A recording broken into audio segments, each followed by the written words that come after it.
Hello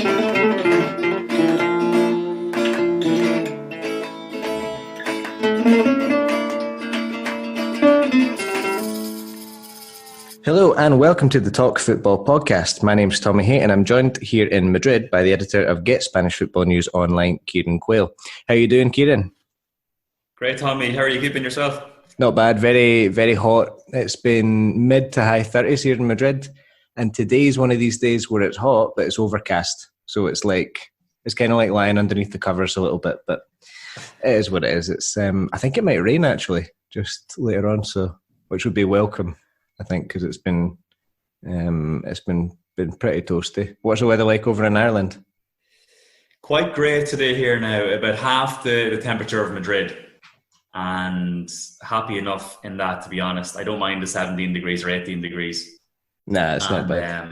We've had a bit of rain for the majority of the week so far, and I think it's going to stay like that for a few more days. But you know, you get used to that when you're living in Ireland. You don't really complain about it, but when you're living in Madrid, I suppose people generally give out about 35, 36 degrees because it seems to be just getting hotter every summer over there.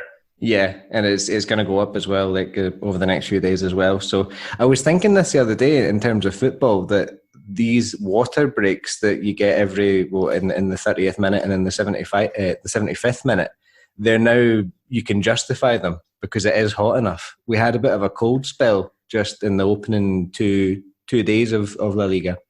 And since the third day started, the temperature's really gone up. So the players really do need these breaks for water.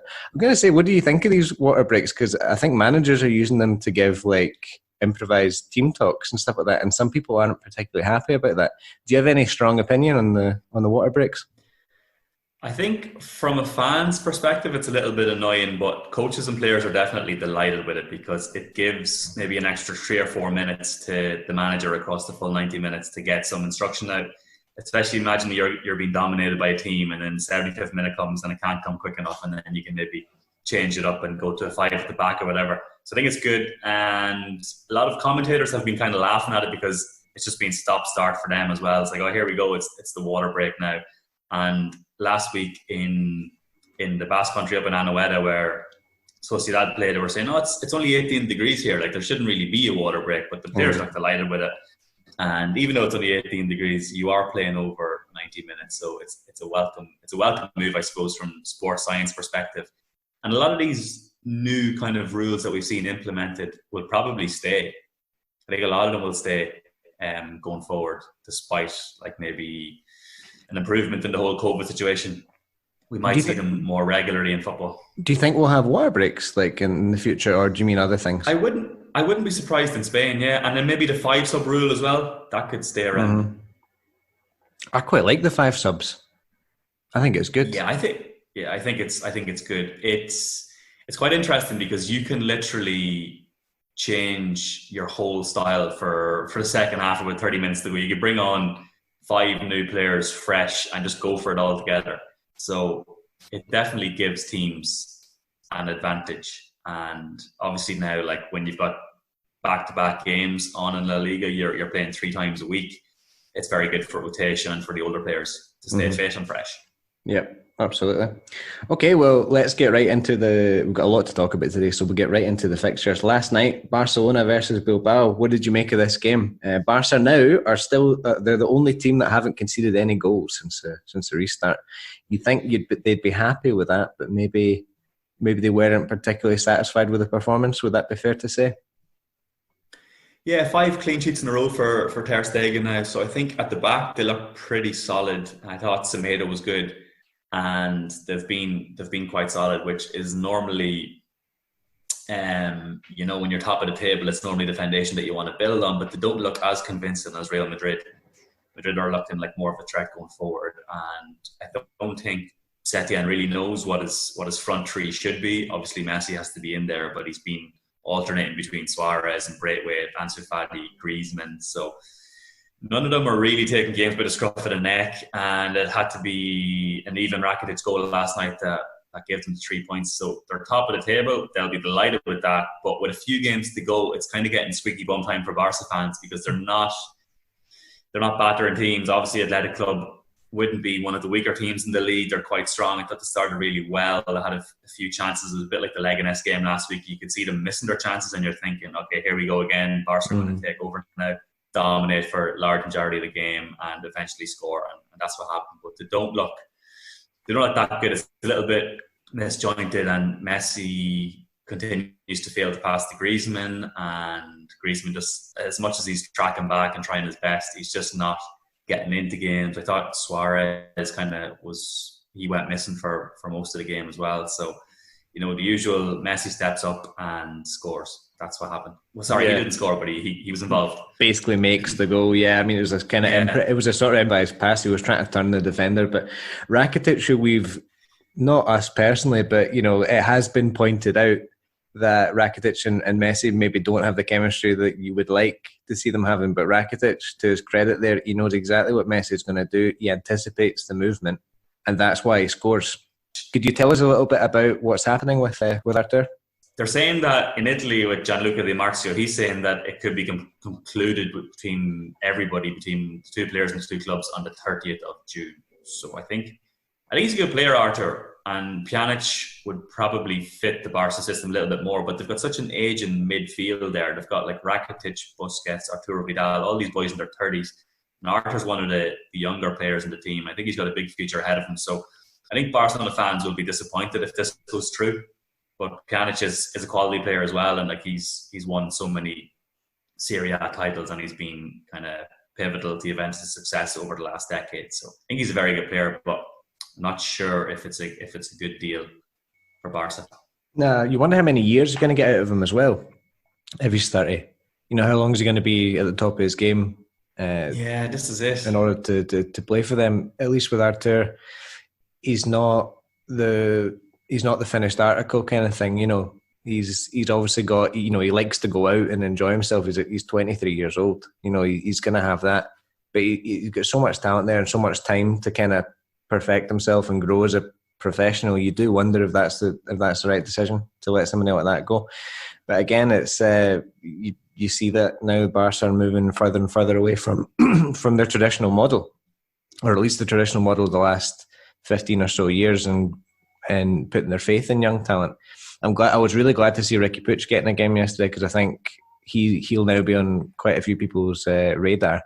And Ansu Fati, obviously 17 years old, doing this thing as well. So I think they're definitely going to put their faith in Fati. Hopefully they'll do the same for Riqui Puig, but it looks like Artur's time's up.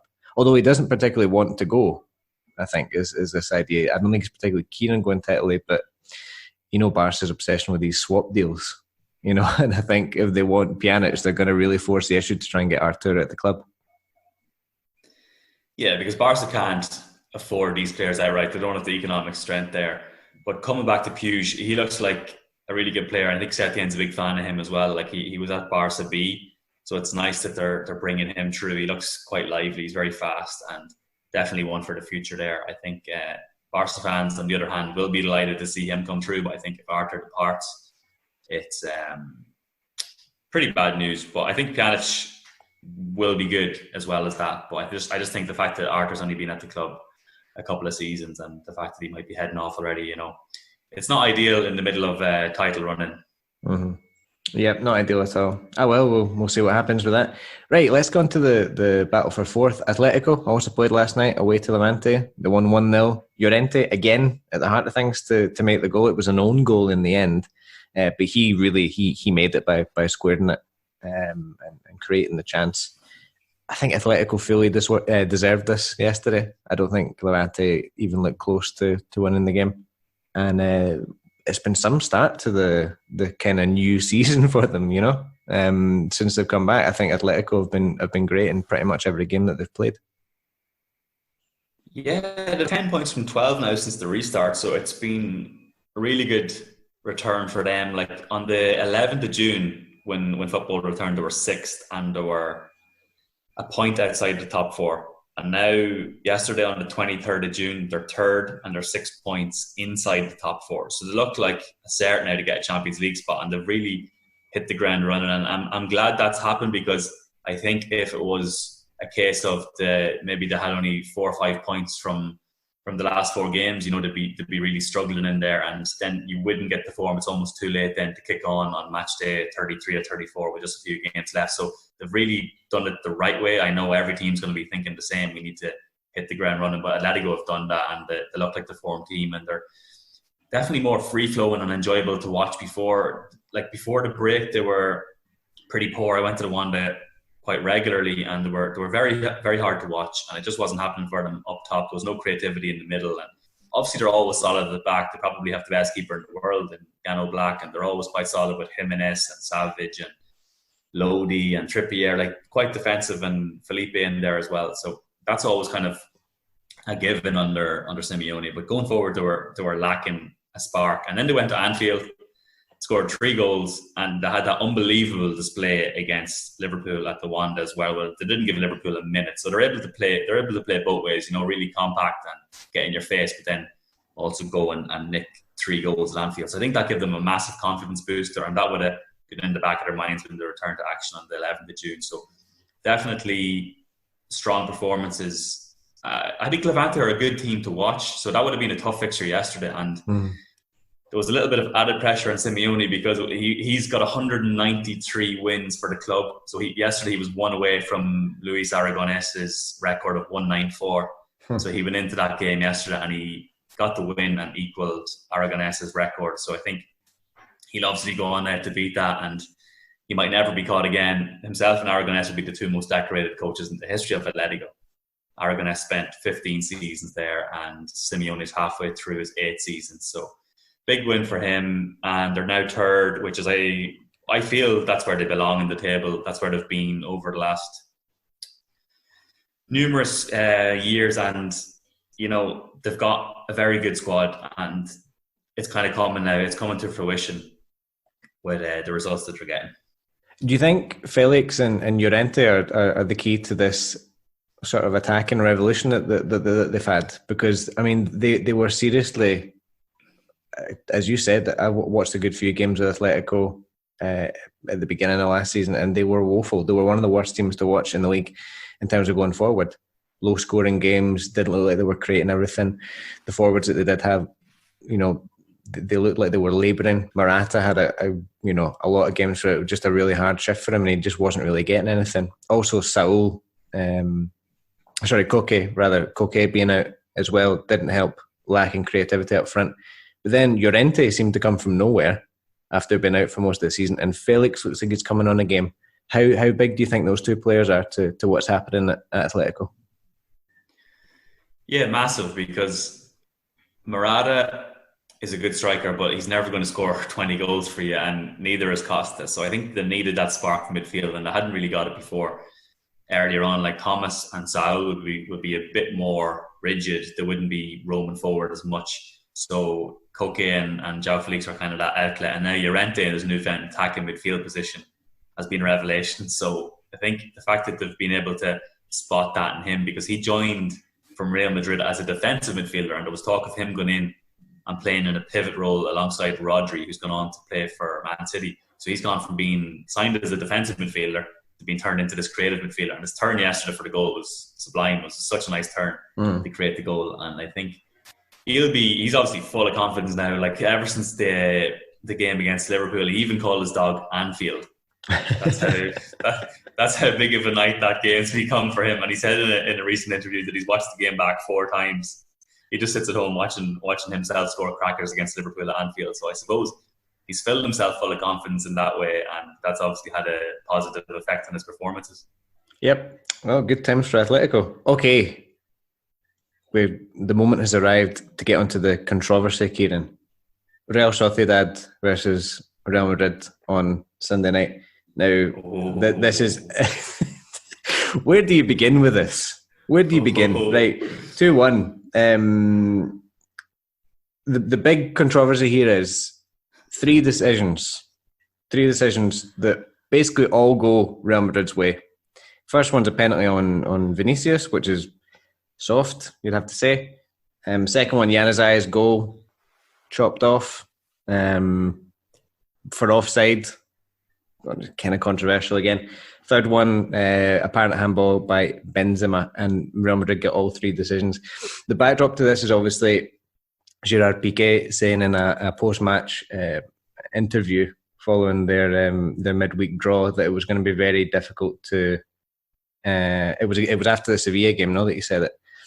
That it was going to be very difficult for us to win the league, for Barcelona to win the league, because the referees are basically, the implication was that the referees are on Madrid's side. So that's the backdrop. And then on Sunday night, this happens with the three decisions that go Madrid's way, and the controversy continues. Do you want to go through the decisions in chronological order and just have a bit of a back and forth on this? What do you think? What did you think of the Vinicius penalty decision? Yeah, I thought that was soft.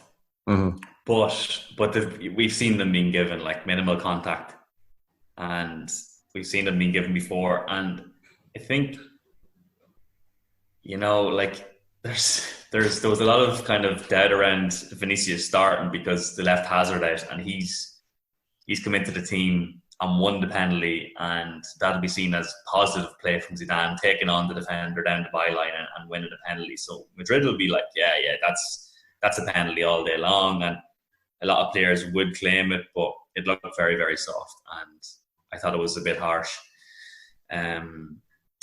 But then Ramos stepped up and scored his 20th penalty in a row. He just doesn't miss penalties. He's great. So calm, and like walks up, kind of strolls, gives the keeper the shoulder. Keeper always falls, and then he'll just roll it into the far corner. He's very, very good penalty taker. I don't think I've ever seen a better defender score penalties, and he got, that was his 68th La Liga goal, and he went one ahead of Ronald Koeman, who had 67.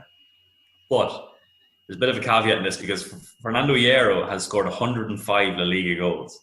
So some people are saying that Hierro is the top scorer. Sorry, I'm going off on a complete tangent here. Hierro is the top scorer in for defenders in La Liga, and Ramos isn't, because Hierro's got 105 and Ramos is 68. But then a lot of people are arguing, no, Hierro was a defensive midfielder for years and scored a lot of them goals from midfield. So there's this big discussion. So nobody really knows if Hierro is the top scorer for defenders or if Ramos is. But either way, Ramos converted the penalty that was harsh. Hierro is also like, I think he's like the 5th top scorer for Spain as well, which is mental.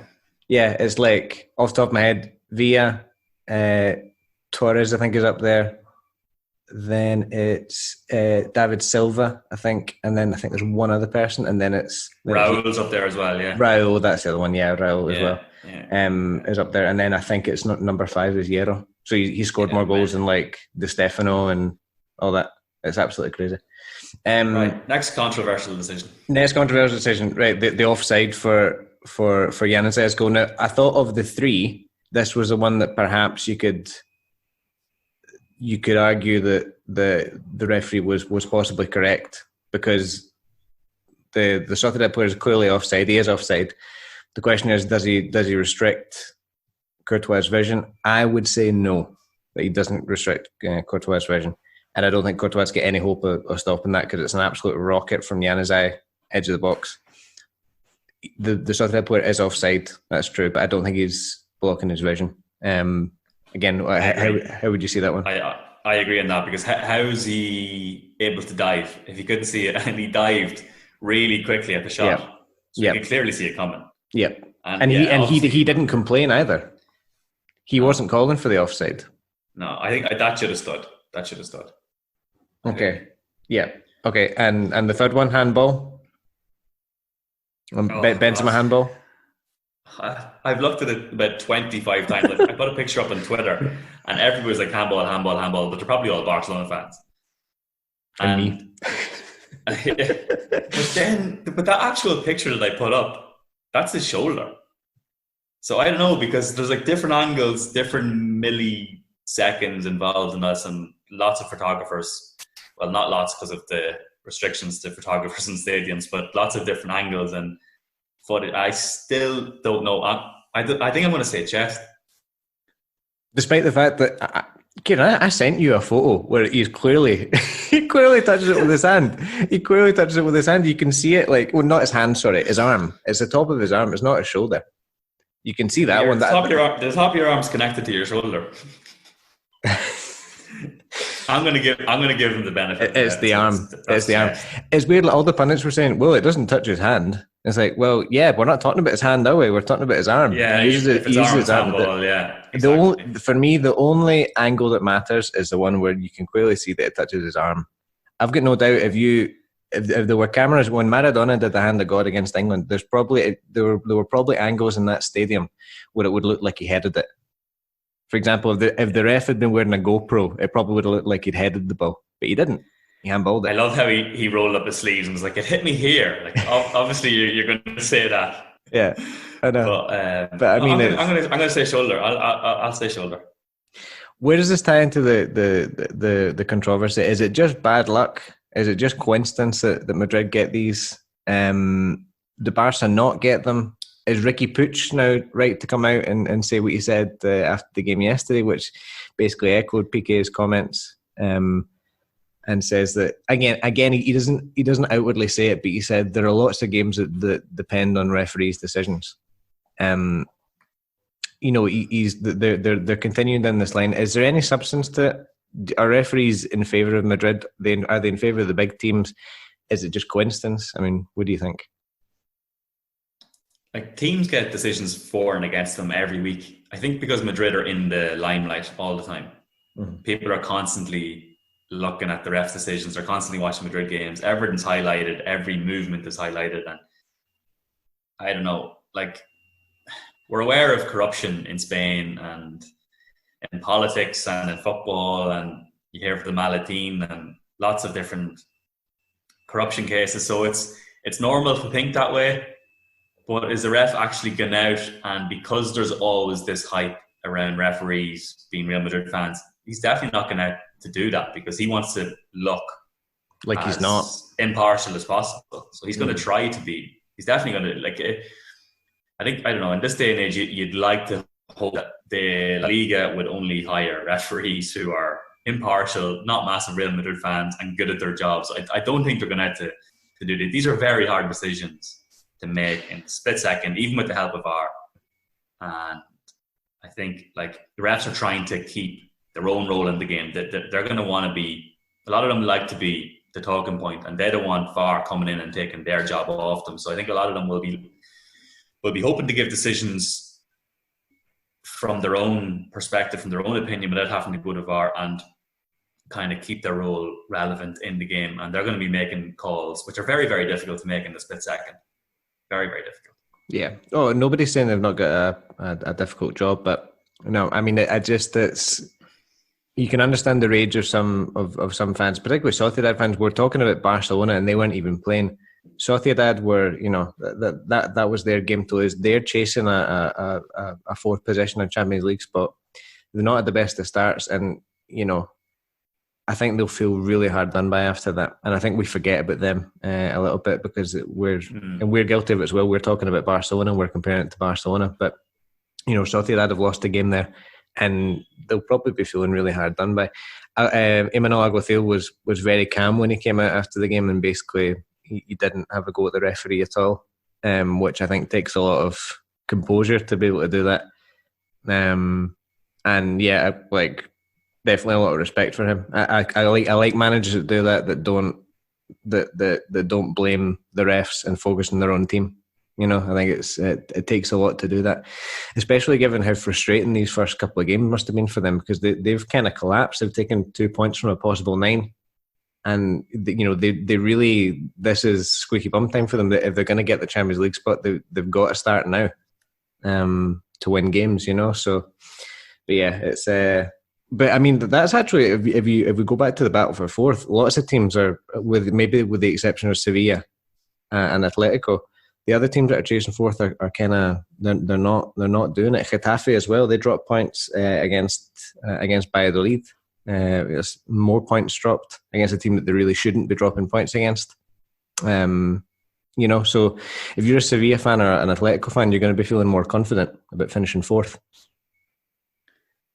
Yeah, I think Getafe are really struggling. They're still fifth, but they probably look like the team in the least form alongside Sociedad. Villarreal have been really, really good. They drew at Sevilla the other night, which was a good result, and they won 3 games in the bank, so they're up into 6th. So there's still a lot to play for. Atletico are 3rd. You'd imagine they'd get a Champions League spot, and then I think it's between Sevilla, Villarreal, and Sociedad. I don't fancy Getafe for a top 4 finish now. I think they're losing their form big time at the wrong end of the season. So I think it's going to go the whole way though. Like, you've got 3 or 4 teams in the mix. Valencia still aren't a million miles away. They're 8th with 46, so they're still 7 off 4th spot. So there's still time for them. They've got 8 games to play. So I think very, very exciting. I was talking to Oshin yesterday, and we were discussing La Liga and how exciting it is, because there's still lots to play for, whereas people are watching the Premier League, it's restarted and it's just not as fun because you kind of know where teams are going to end up. Obviously there's a battle on for 4th and that, but Liverpool are running away with it. Here you've got head-to-head Barca v Real Madrid for the title, and then you've got like 6 teams chasing Champions League spots, so it's really good. Yeah, relegation battle is interesting as well, and Real Sociedad have now got to go and play Celta Vigo, they'll have massive confidence after that 6-0 win over Alavés on Sunday. That was an incredible result, absolutely incredible result. And what did you make of that? Yeah, I couldn't believe it, because Alavés had beaten Real Sociedad 2-0 3 days prior to it, and then you're thinking Celta don't even score here. You'd fancy Alavés maybe to nick this 1-0 or something at Balaídos. But they were inspired by new signing Nolito, who rejoined, having had a spell at Sevilla, and he's back in the thick of it now. So him and Aspas might inspire them to stay up. They're 16th on 30 points, just 4 above safety. So still a lot to play for them as well. And they've got a big game coming up now tonight against Real Sociedad away. Sociedad need to win. Celta Vigo need to win, so that could end up like some goal scoring fest, maybe 2-2 or 3-3 or something. Well, I'm just hoping for the best in that one. But, should be fun. They now look a bit like a team that does have goals in them, because they had 4 different goal scorers, I think. Murillo, Aspas, Rafinha, and Santimina. No, who am I missing? Nolito, yeah. Nolito scored the penalty. Yeah, that's right. That game on the weekend, the 6-0, that was 21.5% of their goals for the whole season in one game. Yeah, and another thing, another interesting stat is I think Aspas will be relieved that people around them are scoring now, because before that game they'd had 5 victories. 4 of them, in 4 of the 5 victories, Aspas's goals had been decisive in winning the game. So much pressure on him as there was last season, and now it looks like guys like Rafinha and having Nolito there, the fact that they're stepping up to the plate has got to be good news for him, because it wasn't fair the amount of pressure that's been placed on Aspas. I just don't know how it's taken them 30 games to kick into gear, because they have that good squad. They have a top 10 squad, so it's just strange. Whatever happened, maybe there's rumours going around that off the field, different off the field issues, and then the players weren't really getting along. But it looked like a lot of joy in the team there when they scored 6 goals. It looked like they were enjoying themselves, lots of relief and lots of happy faces. So maybe that'll kick them on now and they'll stay up. I hope so. Yeah, me too. I like Celta. I like them a lot. Looking ahead to another game tonight, Madrid versus Mallorca. That surely is only going to go one way.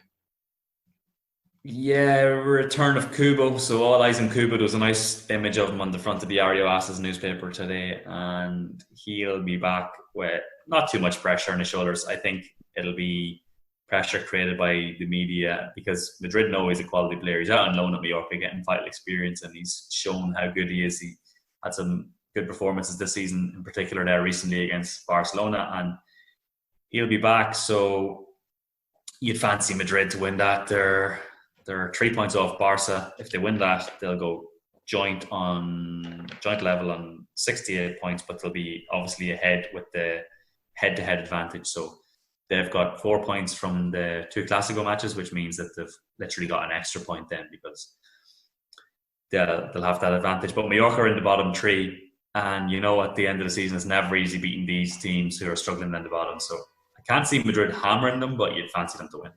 Yeah. Interesting thing from Madrid's point of view as well. James, we forgot to mention that James started ahead of Bale in that last game. First start he's had since the 19th of October of last year. I thought he did quite well, James. I was a bit surprised to see him there, but I thought he was good in the first half, yeah. I thought he was decent. He caused a lot of problems and he was getting a lot of hassle from the Sociedad players. If the opposition are giving you hassle and fouling you, that's usually a sign that you're having that you're a threat and stuff like that. So I thought he did okay. But a bit surprised to see him starting ahead of Bale. Would that be fair to say? Yeah, Bale must be just having a laugh now at this stage. Like James hasn't played since October last year in the league. He started in the cup in February, but I think Bale must be thinking, my God, like I am literally bottom of the barrel here now, because James has been linked with clubs in England, clubs in Spain, and obviously Bale's not going to get a move away because his wage demands and his injury, so that'll probably prevent him from getting a move away. But James seems to be in the shop window, but I don't know. Zidane's obviously using him there for rotation purposes and to rest other players, and Hazard was rested as well, so he might start tonight against Mallorca. Yeah. And finally, I can't believe we forgot to mention this as well. Betis sacked Rubi after the last game. Just wasn't to be. I think it's a sacking that's been basically coming for the entire season, and I think we're all quite surprised that Rubi managed to last so long. But that's him out now. Betis have got an important game against Espanyol because they've been doing so bad recently that they could conceivably fall into a scrap right at the bottom. Espanyol obviously fighting for their lives. Kind of disappointing result that they had at the weekend there, so they'll be looking to get back on track and get this great escape going again. What did you make of the whole Rubi situation? Yeah, it's been coming a long time, and I think Sergio Canales might be blamed for it because he blazed his penalty way over the bar in the 90th minute, which would have given Betis a point. I'm not sure if they would have went ahead and sacked him anyway. Maybe they would have, but as we said last week, it had to be now or never. You sack them and bring someone in and try and get a bit of momentum, try and maybe change it up a little bit for the last 8 games and try and keep them in the division. And Alex Trujillo will come in, former Betis player, so he's going to look after them for the rest of the season. And yeah, it's been coming. Like, he's been linked with being sacked for a long time. It must be a nightmare for a manager reading your name every day in the papers, constantly being linked with the sack. So yeah, Betis are struggling big time. They're 14th, and for most of the season we've been saying that it's like a bottom 5, but I think now it's probably a bottom 7 with Betis in there. Betis, Valladolid, Celta, Eibar, Mallorca, Leganés and Espanyol. I think those 7, none of them are safe yet. I think from Alavés on 35 points and 13th, I think they should be okay. I think that win against Sociedad last week will probably keep them safe, because they're on 35 points with 8 games to go, so they should get over the 40 mark and be safe enough. Betis struggling big time, although they've got the likes of Fekir, Joaquin, Canales. It's not happening for them at the moment. No, not happening for them at all. And yeah, I think perhaps that would have given, if Canales had scored the penalty, maybe would have given him an extra stay of execution in the same way that perhaps a Granada result did.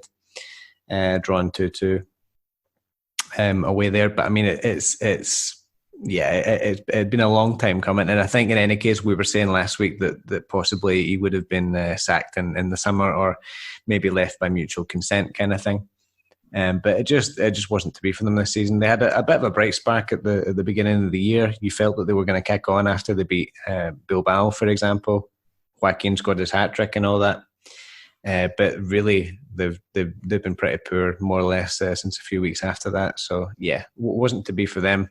I don't think the board particularly helped with Catalan, for example. He's the sporting director there, isn't he? Turning up at the training sessions and observing the play constantly. He only turned up to the training sessions when the papers were coming out against Rubi. So I don't think that helped, for example. Probably lots of things could have been done better, but it's finished now, and Betis will just be open to get a few extra points on the board before the end of the season. Interesting you should say that about there being like a bottom 7. I would agree with you, because I think all of the teams have the potential. All the teams that are in the bottom 3 have got the potential to get out of it. Espanyol have been decent the last few games. They've got a new sort of lease of life about them. You wonder if the start of the season was so horrendous that they might not get out, but they could conceivably leapfrog Mallorca in just one game. So it's all to play for down there, and it's the most exciting relegation battle I can remember for a while, because you just don't know what's going to happen. Yeah, and the fact that there's games on every day, there's just constant movement up and down the table, and teams can click into a bit of form and get a couple of wins, get 2 or 3 wins under your belt, and then all of a sudden you're in 15th, and vice versa. Betis, Valladolid, they could fall into the bottom 3 if they don't get tracked together. I think Valladolid have been nicking points here and there. They might be okay, but I think they're still definitely in there. None of those teams will be resting on their laurels yet. And yeah, then you've got then 4 or 5 teams above: Granada, Athletic Club, Levante, Osasuna. They're all in and around mid-table. I think most of them are safe now and will finish in those kind of mid-table positions. But yeah, at each end of the table, you've got 7 or 8 teams chasing for Champions League and trying to stay in the league. So it's very exciting. Yep. Second best league in the world, behind only the League of Ireland, of course, La Liga. Well, I'm glad you didn't say the SPL. It's not being played just now. I suppose neither is the League of Ireland, but yeah. Okay, well, I know you've got a train to catch, so I think we'll wind it up there. We're going to be back doing the stream on Saturday, as always, probably in the late afternoon, about 7:30 Spanish time or 7 o'clock Spanish time. But we'll confirm it on the Talk Football Instagram. In any case, anything else you want to talk about? Are you good? I'll go and catch this train. Okay, go and catch your train. Okay, well, thank you for listening, and as I say, listen to us on Saturday on our Instagram page at Talk Football Pod, at Talk Football. I always forget this. At Talk Football, no? Talk Football, yeah. On Instagram, Talk Football Podcast. You'll find us. Okay, thank you for listening, and we'll see you again on Saturday. Adios. Hasta luego. Thank you.